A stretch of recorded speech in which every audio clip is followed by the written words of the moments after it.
Hello viewers, welcome to my YouTube channel. আজকে আমি আপনাদের রান্না করে দেখাবো সাবুর পায়েস।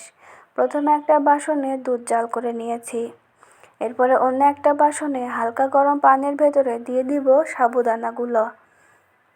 এগুলো ভালোভাবে জাল করে নিব। দেখতেই পাচ্ছেন এগুলা কেমন ঘন হয়ে এসেছে। এরপরে দিয়ে দিয়েছি চিনি।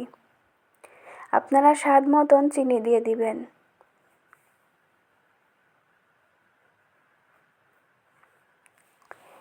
এরপরে জাল দেওয়া দুধের ভেতরে সাবুগুলো দিয়ে দিব।